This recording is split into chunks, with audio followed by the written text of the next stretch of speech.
Fortunately, Liz Peek is here to supply a little fire for us this morning. She always brings it. Liz, welcome back to the show. Good morning. Happy to be here. Yeah, I'm Always. sure. Yeah. What's your opinion on this administration in revolt? The I staffers think it's are involved. pathetic, Stuart. And I was thinking about this. If you had to create a word cloud for Biden, what would be the word that absolutely defines this man? It's weak. He's weak dealing with his own staff. He's weak dealing with his adversaries, our adversaries. He's weak dealing with Congress. I mean, by the way, one of the reasons that Donald Trump is looking so appetizing to voters right now, if you did his word cloud, the word would be strong. Yes, it would be obstreperous and truculent and all kinds of other things. Strong is what a voter wants right now. We have two wars going on. We're not prevailing in either one. We keep hitting back at the Houthis too little, too late.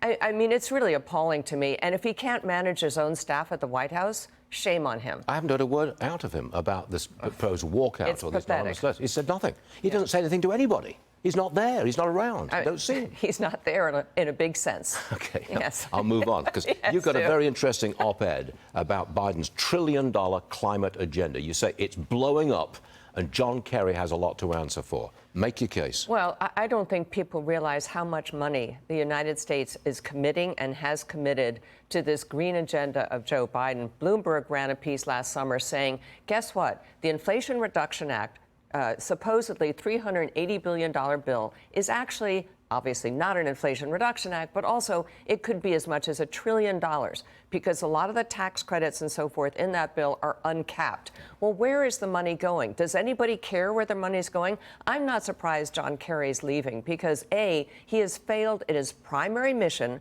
which was to bring India and China along on climate change changes and modifications to the way they're creating energy and so forth. That didn't happen. They didn't show up at the latest climate summit. They've done nothing to change the arc of their emissions, which are now overwhelming ours by magnitude of 2 or 3. And also everything we're doing domestically is kind of going to pieces. I mean, the EV thing, I saw you talked about it earlier. The EV thing's becoming a joke. We have cars frozen in lots all over the Midwest because when it's cold, apparently, you can't charge the battery. Who knew? Did they tell you that when you bought a Tesla? I don't think so. Hertz is dumping their rental fleet because guess what? People don't want to buy EVs. The dealer lots are full of them. They also don't want to rent them because everyone's worried about the range. And by the way, the range goes down 40% if it's cold. No one told anybody that. Meanwhile, offshore wind towers sounds like a great idea. They're being canceled because the economics are horrific.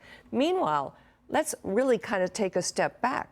Our climate agenda focuses on batteries, electrification. That's one reason electric bills are up 24% since Biden took office. It's going to end up in the lap of China. That's where so much of this is coming from. The entire thing, Stuart, is ill-conceived. It's unpopular. The idea that they sort of floated that John Kerry's going to go out and join the campaign for Joe Biden, another 80-year-old telling people to do things they don't want to do, and that's supposed to re-elect Joe Biden? Good luck with that, Mr. Kerry. We'll leave it right there. Good luck with that, Mr. Kerry. Yes. All right, Liz, thanks a lot indeed. Thank you.